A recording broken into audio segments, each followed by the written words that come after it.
Hey, Teal Nation, welcome to a new episode of Friday Night Chants. I'm Sam Wiederhaft. Coastal Carolina football is back home at Brooks Stadium for the first time in a while. They take on ULM on Saturday at 7 p.m. And to get us ready for it, we go back earlier this week to Chanti's Pizza with Joe Katz and head coach Tim Beck. Yes, welcome back to the Coach Tim Beck Radio Show, Chanti's Pizza. Let's get it up for our player featured this week. Coming back from, we're going back to Cali. There's Marion Gordon with us. He guys from Long Beach, California, here at Coastal Carolina in his redshirt senior year. He plays the dog position. When I hear the dog position, is that a D-A-W-G or a D-O-G? I like to say D-A-W-G. D-A-W-G, yeah, and all caps. All caps. So when we talk about the dog position, what is it that you do on the defensive side of football? Our job is simple: see ball, get ball. See ball, get ball. I mean, 6'1", 207, played a little time at Southern Cal, that made your way here to Coastal. What was something that attracted you to the surf turf and Coastal Carolina University? Well, for one, I didn't know you could make a field teal. So just that off the rip and then uniform. I'm like, oh, okay, might be something I'm into. And that was that. I mean, you said I'm in. Yeah. All right, on the defensive side of the football, Jeremiah Johnson, new defensive coordinator. What has he brought to the defensive unit? How has he been able to inspire what the defense has been able to accomplish at times throughout the course of the year? Man, a lot of juice, a lot of energy. I'm gonna say BDE. I can't really tell you what that means. But I'm gonna say BDE. Just he's an amazing person to be around. I mean, better than your guy Zeke, who decided to take that to beyond the FCC regulations that we have here at Chanti's Pizza. So I appreciate using the acronym and not the actual words. I mean, first and foremost, I saw Coach Johnson speak the other day, and he threw something out on social media, and it was like, we collect souls. Now, when you bring that kind of heat and that kind of, as you said, juice and you bring that BDE to the practice field each and every week, what does that do to kind of hype you up and get you in the spot to put forward your best foot during practice, and hopefully, obviously, that translates into your gameplay? Well, like Coach David and Coach Beck said, juice is contagious. You make a play, you get hype, it carries over to the rest of the team, and it just continues throughout the game. I mean, you got that pick, right, as part of the 3 turnovers that we forced in the second half against South Alabama. I mean, you were the little guy. First, it was Miles, who I thought he, for the first time ever in his life, picked off a pass because he was just swinging the pom-poms around the South Alabama sideline. Now, you look a little bit more professional than what your dad had been here before. I know how this all goes. Young guy, right? And then in the back end, we got this big old defensive lineman with a scoop and a score. And, how do you feed off of that sort of stuff? We're able to stuff the offense and then obviously force some turnovers, put on the cloak, the skull mask, and the sword with the 3 skulls down. What is that like? Well, I told Miles when we got here, I said, I had to go get one because you got one. So, I'm kind of the older guy, so I'm like, I can't let you show me up. So, I had to go get one. It was a key play. I appreciate my defensive line for putting some pressure on the QB. And as you can see, it brought a lot of energy, both sides of the ball. Talking about Marion Gordon, he plays the dog position on defense. He's a redshirt senior out of Southern California. And what has that been like, that kind of the transition, right? Originally from Houston, out of the West Coast, down here on the East Coast. How has that been for you as one of the older guys adapting and adjusting to your life over the last few years? Well, for one, it's too humid out here. Like, it's crazy. Oh, we know. You like that 75 Southern Cal weather, I get it. Every day. And then, I'm away from my mom's cooking. That's the second thing. So other than that, it's been good. It's a great place to be. We got a lot of mamas and mimas out here somewhere. I mean, can we get some home cooking? I don't know if it's going to be exactly like mom's, nothing like mom or grandma, but I mean, can we get this guy a nice home cooked meal from someone here in Chanti's to help make this guy feel a little bit more at home? Please, I mean, come on, man. All right, so if we're going to put that plate together, what does it look like? I'm gonna say mac and cheese, yams, collard greens. Gotta have hot sauce on the whole plate. Probably some cornbread, catfish, fried catfish. I mean, where the heck are we here, man? In South Carolina, you can't get this guy some mac and cheese, some collards, and some yams. I mean, isn't that part of every Thanksgiving meal and every Sunday meal at Nema's house? Let's get it together over here in downtown Conway. I mean, do I have to stand up again and scold on y'all and figure this out? I mean, I just said, y'all, I'm a Yankee. Say yous. This is how much they've watered me down in 20 years living in South Carolina. See, all right, we'll calm it back down. I'll take it back here in just a moment. By the way, we're going to replay this interview during the pregame show on Saturday afternoon, so that should be a fun blast. And I'm sure that we'll cut some of that stuff, and they'll be on the editing floor, by the way. All right, talking about food, by the way, I mean, what does that look like for yourself? As a growing young man trying to keep the weight on, particularly during the season, the workouts are what they are. The heat, the humidity is 85 degrees with 90% humidity today. The fluids that you intake, what does that look like day to day for yourself? It's basically just putting a whole bunch of stuff in your body. It gets to a point where it's like I'm just doing it because I have to. It doesn't even feel. Not even fun. Yeah.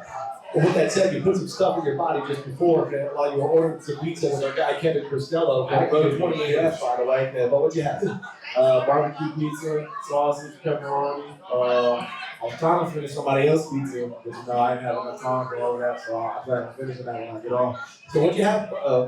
Barbecue pizza, pepperoni, Italian sausage. Great. Nothing better than a nice Italian sausage with the pizza. I mean, Chanti's does it better than most here in downtown Conway. All right, obviously, what transpired last week is not something that we're trying to repeat this upcoming week in front of a great crowd back home on the surf turf. First and foremost, we've played a couple of games so far here at Brooks Stadium. What's that experience been like for you? I know, obviously, East Carolina, tough defeat. Pick up a win against Charleston Southern, but an opportunity, obviously, to pick up the dub. What's it been like playing from that home crowd when you're running out of the tunnel, the fireworks are going, the motorcycles are roaring, and all chaos is breaking before we put two picks to it? It's a great environment to play in. I love the fans. They give us juice, they give us energy. It'll be great to get back out in front of them. What do we need to do defensively? Maybe to force a turnover or two. Help out the offense that has struggled throughout the course of the season. What do we need to do defensively to keep our heads high and to make sure we're in the right position to make big plays as an individual and, of course, as a unit? We just got to read our keys, play fast, have the right alignments, give our offenses any opportunities that they need to punch on the field. Well, with that said, I mean, as a member of the Soul Collectors playing the dog position, I mean, that sounds very important in terms of what you do. So how does that work, in between the play calls as the offensive quarterback is reading what you're trying to do, maybe making an adjustment that you got the captain, Shane Bruce, next to you. How does that sort of work out within a 35-second period before the ball is snapped 80 times a game? Well, the thing about my job, I don't really have to make that many checks and calls because I'm already focused on a lot, looking at a lot. So I feel like just being able to play free. And it's very hard for a quarterback to read. 3 safety, high look, that's very hard to read because usually I'm not getting there. It's too high safety, so it kind of makes my job a lot easier. So you get to sneak in, lay the wood out, or potentially get drop back and read the quarterback's eyes and maybe intercept the pass. I mean, yeah, you like this position, don't you? Yeah. All right. Is this where you were at USC, or how did that all kind of play out, finding the right spot for you here? What's crazy? Dog is kind of like boundary safety. I was boundary safety at USC. Had a little bit of nickel, a little bit of corner, but this was I was smaller than to the weight right now. So. At 6'1", 208, you see a running back or a quarterback coming through the hole as you're getting ready to fill that hole. What's that force like to be able to get yourself in position to make that big tackle? Just one man making that tackle rather than having a bunch of other guys ganging up on him. It's nothing like it. I love contact, I love hitting, I love tackling. So I feel like they put me in the perfect spot to run the alleys. And I feel like that's the best part of my game. Marianne Gordon with us here this evening. Enjoy the rest of your pizza, by the way. And make sure Cristello leaves a good tip for the folks here at Chanti's Pizza. You make sure he tips well, all right? I know what he does. Hey, congrats on that pick. Let's get one this weekend and go in front of the whole crowd, all right? Cool. So Marianne Gordon with us. He plays the dog position, right? And that Soul Collectors defense led by Jeremiah Johnson, our defensive coordinator. You're welcome back anytime, by the way. All of our players, let's again give it up to all of our players who have stopped by. They represent Field Nation to the highest level of university, and even though they come from 3,000 miles away, there's no doubt that treat him as a hometown kid. Get this kid some yams and some collards and some mac and cheese, please. All right, cheese, please. So let's take a time out. It's the Coach Tim Beck Radio Show. Thanks to our friends at Conway Downtown Live on the Chanti Sports Network from Atlanta. All right, the party continues here at Chanti's Pizza in the city of Halloween. Place is packed out. I had to park at Postal. Next time, I need a little valet, maybe. Sean, can you take care of that for me? Sean Podos, I'm sure, is pretty happy with the turnout here this evening and throughout the course of this month. So many people have come and supported our local economy. And if it wasn't for folks coming from near and far right now to enjoy everything that is the city of Halloween, well, a lot of these places probably wouldn't be around. So kudos and a tip of the cap to those supporting local business and shopping local. And by the way, we've got a football game over on the surf turf at 7 o'clock on Saturday night against Louisiana Monroe, Coach Beck. And as we kind of break down the Warhawks, as you look at the film, set the scouting report for the next few days, gearing up for that Saturday night kickoff. Louisiana Monroe, over the years, has struggled at times within the conference. Right now, they're 3-2. They're coming off a loss this past weekend, 42-7 at Northwestern. Tough place to play, against a Big Ten opponent. But nonetheless, they've shown some improvement this year. What can we expect from the Warhawks moving into game time? Yeah, I mean, first of all, tremendous respect for Coach Vincent and the job that he's done in the last 2 years. He's tremendous. They're 3-2. They lost to Alabama and Northwestern in the Big Ten, as you mentioned. So 2 quality opponents. Good football team, well coached. They don't beat themselves. They operate. They're going to run. They're very old school. They're going to huddle. You don't see that very much anymore. They're going to huddle. And they're going to line up and the pistol, and they're going to run football. And they'll do some, bootlegs and some things like that. But they're very patient. They're going to eat the clock up. They don't run a whole lot of plays, and you're not going to get a lot of plays against them. And which allows them to be good defensively, right? They're playing probably 58 plays a game, 60 plays a game, something like that, where the average in college football is about 72, 75. So defensively, again, not tremendously confusing. But one thing I'll say this, one thing I've learned with our air raid style and system, we've seen a lot of defense that we don't normally see. Like when you watch a film and you break down a team, you think they're going to play, this front and this coverage. When you go to playing, it's different because we run a different style of system. So it's one thing that we've learned, and trying to, I think part of our evaluation and self-scouting is that we got to call plays that are good for 70 here and show them all the time. So, they do a good job special team-wise too. So it's a very good football team. Typically the games are low scoring because they do play good defense. They take their time. They don't turn the ball over a lot. So it'll be good big. Got some really good athletes. So it'll be a really good challenge. I mean, just from a speed up, slow down sort of standpoint, right? Isn't that just a polar opposite maybe of what we saw this past week? That Oregon didn't want to get on the field and snap the football and move it down as quick as they could, and if it were in sync, here, might give your defense a little time to adjust to what they're trying to scheme, and maybe an opportunity there to make some plays on the defense. Yeah, and definitely communication. Like, you go back and you see the film, the first long pass Old Dominion got on, he went set. The corner was trying to get the communication, the signal, and there was a check based on the split. And he's communicating with the safety and the ball snapping back, and it's a late start and back running. So when a team is a lot slower, you have more opportunity to do those types of things and communicate. And then on the offensive side of football, obviously it starts with self-inflicted wounds, right? First and foremost, limit the penalties, limit the turnovers, and punch one into the first 15 minutes of the contest might make you take a sigh of relief, saying, all right, we got something cooking here tonight. Yeah, it's the Chants beating the Chants. That's how we are. We're beating ourselves. And you and I talked about it many times. It's the team that doesn't lose the game, that wins it. You know, at the end, you can't defeat the opponent and defeat yourself. You know, it's really hard to do that. Doing that. Mike Hugo, by the way, is one of our newest members of our Coastal Athletic staff. I want to call him the Sports Information Director, but that's sort of an outdated title that is used these days. And given the fact that everyone loves a complicated title in terms of what they do, a real important guy, Mike, with us here at Chanti's Pizza. So, Mike, first and foremost, welcome to the Coach Tim Beck Radio Show. And can you tell the folks out there across Steel Nation what the exact name of your title is? Because it gets a little wordy as you get into like the fifth sentence.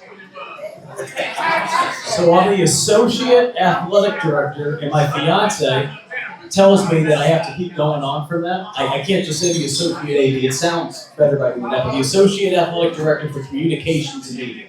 So the Associate Athletic Director of Communications and Media. I want to get that right. Was that correct? All All right. Is it Michael Patrick Uva, Michael Christopher Uva?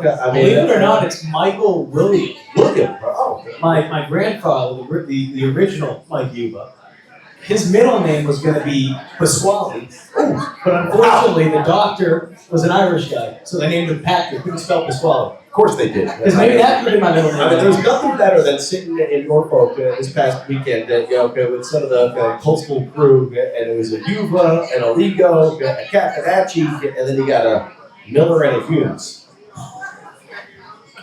Talk about some Irish guys, at an Irish bar, no less. So with that said, he's doing what he has to do, okay? And he's like, okay, Cats and Uva are at it again. So as they plucked you from Rhode Island, you spent a little time at South Carolina, now here at Coastal. How are the new digs going for you over the last 2 weeks as you get settled in? No, it's been great. I think the thing that I'm more bummed about after working in Columbia for the last, 10 years or so off and on, that I didn't come out to this area more. This area is gorgeous. I mean, I came out, I think I told you this, that back in 2016, my old college football coach for 3 years, Corey Bailey, he came down, was part of Joe Mobley's staff, and I had an opportunity to come out here and look at the teal turf and the obviously now there's a darker, deeper teal turf that we have now, but it was awesome. It was a lot of fun to come out this way, and I'm just bummed that I didn't come out here more. You'll have to tip me off, though, and people will have to let me know when tourist season picks up, though, so that I'm prepared. Even though I am a Yankee, I've been down here for about 10 years. I'm about to marry a Southern girl. I don't know if I'm half Southern now. You also played college football as well. Yep. Working with Coach Beck and some of the other elements of the athletics department, it's a different role for you, obviously. You were a TV guy, and you were a guy who covered sports and then gave your opinions. Now you're a homer. So how has that sort of transition been like for you, just in terms of representing the brand and making sure that everyone has what they need to have in terms of the information, the communications that you work through week to week? No, it's different for sure, and certainly being able to cover the Gamecocks for the last decade. For those who don't know me, I also covered Patriots, Red Sox for my TV years up in the New England area. But the unique thing, the unique thing, though, now being on the other side of it, you see all the work that goes into it. Every little hour, and not just from a coaching staff standpoint, not just from an administrative standpoint, but from players as well. And, playing college sports, yes, I went through some of it, but it's a totally different ballgame when you're working in it. So I think that's the biggest thing. I mean, every little detail, whether it be fireworks on game day, whether it be the free concession, just learning all the little bits. And certainly the game day atmosphere has grown tremendously. And I'm not just saying this because he's my boss, Chance Miller. You've been seeing it when he was at South Carolina because he's bringing some of the things they did over there that worked well. So it's been really neat. The coaching staff, the administration, the players, they've been awesome to work with. And, that's why it is difficult on any level to win a game, but that's why you see so much excitement after each game, and you should do that because it is hard to win at any level. Talk about the equipment crew and the time that they put into it today. Unbelievable, like what they have to do to get ready for a game. Like people don't realize the amount of all the equipment, everything that each player wears. Like our players don't bring their own stuff. The equipment guys do, and they pack it on the truck. the shoulder pads, shoes, helmets, thigh pads, knee pads, hip pads, right? All the things that they wear gets packed on the bus. Each individual dime, you take 72 players every game. And on top of extras, on top of the coaches' gear, on top of the support staff gear, on top of equipment that you need, the footballs and kicking teams and nets. They bring fans, they bring heaters, they bring benches. It's amazing. And when they leave, like we have a truck that leaves, is it a day or two? It's 2 days, I think. 2 days before the game and drive to the stadium. We'll send one of we have two equipment guys, Miles and Will. One of them always goes the day before, and we'll have the locker room all set up. So when we arrive, like everything's in everybody's locker, and the names and just all of that stuff. And so it's efficient, it's very efficient. And then after the game, they clean everything up and go, and it's as fast as we can because we got to either bus back or fly back, and it's. You're on those trips. We get around 3, 4 o'clock in the morning the next day, and that's a good thing. Coach, looking forward to seeing you on the sideline this upcoming weekend. Saturday night, 7 o'clock kickoff. We'll jump on the air at 5 p.m. Might be some rain in the mix, not necessarily sure. We should be atop the rooftop bar, my favorite spot in all the world on campus on game day, atop the rooftop bar in Teal Town with the Myrtle Beach Family Golf Countdown kickoff slated for 5 p.m. Kickoff at 7. Coach, as always, thanks for your time. I know it's valuable. Let's get one. Let's move to 3 and 3. Let's get 2 and 1 on the Sundown, all right? Absolutely. All right, Coach. As always, appreciate the fans, by the way. Thank you, Nation, showing out. Thank you, Real Nation. Love you guys. Appreciate your show. Coastal Carolina looks to get back to their winning ways on Saturday against ULM at 7 p.m. on the surf turf. That's it for this episode of Friday Night Chants. I'm Sam Wiederhaft signing off. Chants up.